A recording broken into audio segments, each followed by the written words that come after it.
युवा जगह जगह परेशान है, प्रताड़ित है, उसकी जेबें काटी जा रही हैं, हर जगह की फीस बढ़ाई जा रही है, उसको हर तरह से मतलब उसके ऊपर एक बर्डन है। ये सब चीज़ें इस वजह से फेस करनी पड़ रही है कि हमारा रोज़गार को लेकर हमारी कोई पॉलिसी नहीं है। 2022 में किसानों की आमदनी डबल होनी थी, आज जीरी किस रेट पर बिक रही है? एमएसपी से 400-500 रुपये नीचे घाटे पे बिक रही है। इस टाइम जो दुष्यंत चौटाला की सोच, जो काम थे, अब हर युवा उसका गुणगान कर रहा है कि उस टाइम एक अपॉर्चुनिटी थी, उस चीज़ को हम लोगों ने राइड नहीं कर पाए या उस चीज़ को हमने इग्नोर कर दिया, तो आज उसका भुगतान कर रहे हैं। आज उस चीज़ से हम सफ़र कर रहे हैं। एज ए युवा मैं सफ़र कर रहा हूँ, एज ए किसान मैं सफ़र कर रहा हूँ, और मैं नहीं, लाखों करोड़ों युवा और किसान उस चीज़ से उसकी मार झेल रहे हैं। हरियाणा की कोई आगे अगुवाई करने वाला नहीं है। एक दुष्यंत चौटाला जी हैं जो इस संघर्ष को, जो उस लड़ाई को लड़ रहे हैं। नमस्कार, मैं हूं प्रमोद और आप देखना शुरू कर चुके हैं दी-सड़कनामा.com। जैसा कि आप सब लोग जानते हैं कि जननायक जनता पार्टी की ओर से लगातार अपनी कार्यकारिणी का विस्तार किया जा रहा है। हाल ही में पूरे प्रदेश भर में एक साथ जिला के युवा प्रभारी है वो बनाए गए हैं। इसी कड़ी में हमारे साथ सिरसा के जो जिला युवा प्रभारी बनाए गए हैं, शांतनु गुदारा, जो इस वक्त हमारे साथ मौजूद है। हम उनसे चर्चा करते हैं। सर, पहले बहुत बहुत स्वागत आपका। थैंक यू प्रमोद जी, आपका बहुत बहुत धन्यवाद। आप यहाँ आए और मुझे अपने विचार या अपने ओपिनियन रखने के लिए आपने एक बहुत बढ़िया प्लेटफॉर्म दिया। थैंक्स अ लॉट, उसके लिए बहुत बहुत धन्यवाद जी आपका। सबसे पहले तो मैं इसके बारे में शुक्रिया अदा करना चाहूँगा मेरे शीर्ष नेतृत्व का, doctor Ajay ji Chautala, JJP supremo, जिनके आशीर्वाद, जिनके रहमो करम से मुझे ये पोस्ट मिली है। भाई दुष्यंत जी चौटाला, पूर्व मुख्यमंत्री हरियाणा, जिनकी गाइडेंस में हमें काम करने का आगे और मौका मिलेगा, जिनकी विचारों को हम लोगों तक पहुंचाएंगे, जिनकी जो सोच थी, जो पॉजिटिविटी के साथ उन्होंने 5 साल सरकार में 4.5 साल काम किया, उन्होंने जो जो उस टाइम अचीवमेंट्स थे वो हम लोगों तक पहुंचाएंगे, नए लोगों को अपने साथ जोड़ने का कोशिश करेंगे। भाई दिग्विजय जी चौटाला, जिनकी अगुवाई में ये टीम काम करेगी, जो हमारे शीर्ष नेतृत्व हैं और जिन्होंने ये टीम को मतलब एक फॉर्मल टीम जिन्होंने ये सेटअप की है, उनका, और माता नैना जी चौटाला, जिन्होंने अपना आशीर्वाद और स्नेह हमेशा जेजेपी के हर वर्कर और हर लड़के या हर युवा पर हमेशा रखा है, जिन्होंने अपने फैमिली की तरह ही बाकी सारे वर्कर्स को ट्रीट किया है जी। बाकी क्या कुछ प्राथमिकता आपकी रहने वाली है, क्योंकि एक बड़ी जिम्मेदारी है वो दी गई है युवाओं को लेकर के, क्योंकि आज जो स्थिति है प्रदेश भर में युवाओं की, क्योंकि चाहे हम नौकरियों की बात करें तो नौकरियां जो है सीईटी का एग्ज़ाम लिया जा चुका है लेकिन रिज़ल्ट नहीं आया, और सरकार का ये दावा था कि 2 लाख नौकरियां हैं वो हरियाणा में दी जाएंगी। तो एक बड़ा मुद्दा है आज युवाओं को लेकर के, नौकरियों का है, क्या कुछ कहेंगे? जी, इसके बारे में तो यही कहना चाहूँगी कि बीजेपी ने तो बहुत बड़ी घोषणाएं हमेशा से करती आई है। पहले हमारे प्रधानमंत्री आदरणीय नरेंद्र मोदी जी ने भी 2 करोड़ रोज़गार पूरे देश में देने की एक बात कही थी, जिसके बलबूते पर देश ने उन्हें बहुत बड़ा मैंडेट भी दिया था। उसके बाद हरियाणा सरकार भी टाइम पे घोषणाएं करती रहती है कि इतनी रोज़गार, इतनी नौकरियां हम देंगे, बट वैसा अभी ज़मीनी स्तर पे वैसा कुछ नहीं है। युवा जगह जगह परेशान है, प्रताड़ित है, उसकी जेबें काटी जा रही हैं, हर जगह की फ़ीस बढ़ाई जा रही है, उसको हर तरह से मतलब उसके ऊपर एक बर्डन है। आज वो अपनी रोज़गार को लेकर परेशान है, वो अपने घर की स्थिति को लेकर परेशान है, वो प्रदेश भर में बढ़ रहे क्राइम और जिस तरह जो भी उसके साथ मतलब ठगा महसूस कर रहा है जी। वो आज एक बार हरियाणा का एक लड़का रशिया के वॉर में उसकी डेथ होती है, वो रशिया की आर्मी में उसे ज़बरदस्ती उसे मतलब कि वहाँ पे जाके सर्व करना पड़ा, और वो यहाँ से रोज़गार लेने के लिए गया था।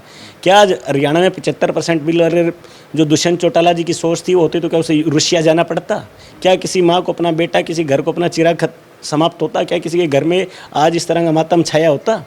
ये सब चीज़ें इस वजह से फेस करनी पड़ रही है कि हमारा रोज़गार को लेकर हमारी कोई पॉलिसी नहीं है, ना गवर्नमेंट रोज़गार को लेके है, ना कोई प्राइवेट में लेके हरियाणा की कोई आगे अगुवाई करने वाला नहीं है। एक दुष्यंत चौटाला जी हैं जो इस संघर्ष को, जो उस लड़ाई को लड़ रहे हैं, जो आज भी कोर्ट में इस मुद्दे को उठा रहे हैं और इस बात को भाई पक्षदार हैं कि हरियाणा के लड़कों का 75% रिजर्वेशन होना चाहिए।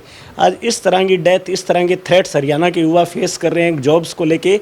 एक बहुत बड़ी मतलब 2025 में इस चीज़ों को हम फेस करें, जिन्होंने बड़ी अच्छी शिक्षा ली, हमने 25 साल उस चीज़ में लगाए, फिर भी हमें रोज़गार के लिए दर दर पर भटकना पड़े, तो ये एक बहुत बड़ा चिंता का विषय है। जहाँ मोदी जी कहते हैं कि 2022 हम किसानों की आमदनी डबल करेंगे, आप देखिए 2022 में किसानों की आमदनी डबल होनी थी, आज जीरी किस रेट पर बिक रही है? एमएसपी से 400-500 रुपये नीचे घाटे पे बिक रही है।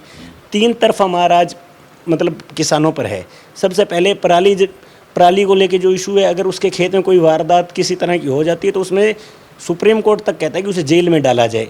दूसरा, डीएपी की बहुत बड़ी किल्लत, बहुत बड़ी शॉर्टेज। व्यापारियों की तरफ से अगर कोई डीएपी मिलती भी तो उसके बाद अनाप शनाप दामों पे जो अनयूज़ दवाइयाँ जो खेती में किसी तरह की यूज़ ना आने वाली है, वो ज़बरदस्ती उसको चिपकाई जा रही हैं। और उसकी फसलें 400, 500, 600 रुपये मंडी तक बिक रही है। आप चाहे मार्केट कमेटी या कहीं की भी कोई रजिस्टर उठा के देख लें, 2020, 21, 22, 23 में धान 5400, 5500 रुपये तक गया था, जो सर 3200, 3300 रुपये औनी पौनी दामों पे बिक रहा है। और ये सब किस लिए हो रहा है कि अपने दोस्तों को, अपने बड़े उद्योगपति दोस्तों को फ़ायदा पहुंचाया जाए। आज हमारे यूएस ने हम पे टैरिफ लगाया, उसका नुकसान हम ज़मींदार भुगत रहे हैं, और उसी टैरिफ से पेट्रोलियम इंडस्ट्री को बचा लिया है, क्योंकि उसका एक्सपोर्ट कौन करता है? आदरणीय अंबानी जी करते हैं। उसमें हम जैसे छोटे लोगों का तो कोई वास्ता है नहीं, हम तो किसान आदमी, हमें अपनी जीरी बेचने का वास्ता था, बट वो चीज़ तो जी हमारी बर्बाद हो चुकी है। पहले प्रकृति की मार थी और अब सरकार की नीतियों की मार है जी। दुष्यंत चौटाला जब डिप्टी सीएम थे तब अगर किसानों की हालात की हम बात करें तब भी जो है किसानों को चाहे फसलों की बात करें चाहे डीएपी की बात करें समुचित मिलती थी, क्या कहेंगे? जी सर, बिल्कुल मिलती थी। आप इस ऑन रिकॉर्ड में एक चीज़ कह रहा हूँ कि आप मार्केट कमेटी का एक रजिस्टर बनता है जिसमें जिस दिन जो बोली पे फसलें बिकी हो उसका ऑन रिकॉर्ड डेटा कलेक्ट किया जाता है। उसमें आप देखें कि जीरी के क्या भाव उस टाइम थे, 5500, 5600 रुपये तक भी जीरी बेची थी, और आज वही जीरी ज़मींदार 3200, 3300 रुपये में बेच रहा है, और वही मिन्नतें करके मॉइस्चर के नाम पर उसे ठगा जा रहा है, क्वालिटी के नाम पे उसे ठगा जा रहा है। हालांकि क्वालिटी उसके हाथ में नहीं है, जो उस पर प्रकृति का बहुत बड़ी मार है। पर क्या सरकार ने इसके लिए कोई प्रावधान निकाला? क्या सरकार ने उसको, मतलब इस बार आप देख रहे हैं कि हरियाणा, पंजाब में बाढ़ से बारिश से बहुत बड़ा नुकसान हुआ। क्या उसमें किसी तरह की सरकार ने कोई छूट उसे दी? क्या परचेज में कोई सहूलियत की गई? कुछ नहीं है। कितनी मंडियां कोविड के टाइम हज़ारों नई मंडियां लेके एक दाना खरीदा गया था, और 72 घंटे के अंदर ट्रांसपेरेंसी से उसका पैसा उसके खाते में आ रहा था। वो सारी चीज़ें वाहवाही हो चुकी है। अब सिर्फ ज़मींदार को लूटा जा रहा है। डीएपी के लिए डीएपी की शॉर्टेज है, दाने फसल बिकने की शॉर्टेज है, और उसके बाद पराली को भी इस प्रबंधन के लिए सरकार ने कोई खास स्टेप ऐसे नहीं उठाए कि जिससे किसान कर सके। जो मशीनें वो आम किसान के बस की बात नहीं है। आप बताएं, सिरसा डिस्ट्रिक्ट में किसी भी गवर्नमेंट एजेंसी ने क्या कोई मशीनों का प्रबंधन किया है? अब किसान उस चीज़ का कैसे प्रबंधन करेगा? अब आज ही मैं सुबह न्यूज़पेपर में पढ़ रहा था कि गुजरात में मारुति कंपनी 9 बायोगैस प्लांट लगाएगी। बायोगैस प्लांट का सबसे बड़ा रिसोर्स या कच्चा रॉ मटेरियल ज़मींदार की पराली है। गुजरात का साथ धुआं का दिल्ली जा रहा है, वो तो हो सकता है पाकिस्तान जा रहा हो। अगर दिल्ली को धुएं से बचाना है, यहाँ को प्रदूषण फ्री रखना है, तो क्या वो बायोगैस प्लांट यहाँ नहीं आ सकते थे? सबसे बड़ा रिसोर्स जितना भी है उसका भाई जो एग्रीकल्चर वेस्ट है, जो मतलब एनिमल वेस्ट है, वो सबसे ज़्यादा हरियाणा में उसकी मतलब उपलब्धता थी। फिर भी उस चीज़ को छोड़ के वो प्लांट्स गुजरात जा रहे हैं जी।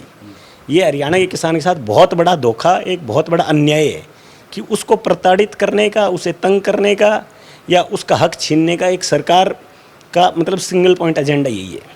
तो बाकी जो है अभी युवाओं को जो नई जिम्मेदारी दी गई हैं, तो युवा हैं वो प्रदेश के लोगों को समझाने में कामयाब हो पाएंगे कि दुष्यंत चौटाला हैं जो विज़न लेकर के चल रहे हैं, क्या कुछ कहेंगे? अब दुष्यंत चौटाला जी जो विज़न लेके चल रहे हैं, और उसके बाद उसको मतलब भी जो उस टाइम जो दुष्यंत चौटाला की सोच, जो काम थे, अब हर युवा उसका गुणगान कर रहा है कि उस टाइम एक अपॉर्चुनिटी थी, उस चीज़ को हम लोगों ने राइड नहीं कर पाए या उस चीज़ को हमने इग्नोर कर दिया, तो आज उसका भुगतान कर रहे हैं। आज उस चीज़ से हम सफ़र कर रहे हैं। एज ए युवा मैं सफ़र कर रहा हूँ, एज ए किसान मैं सफ़र कर रहा हूँ, और मैं नहीं, लाखों करोड़ों युवा और किसान उस चीज़ से उसकी मार झेल रहे हैं।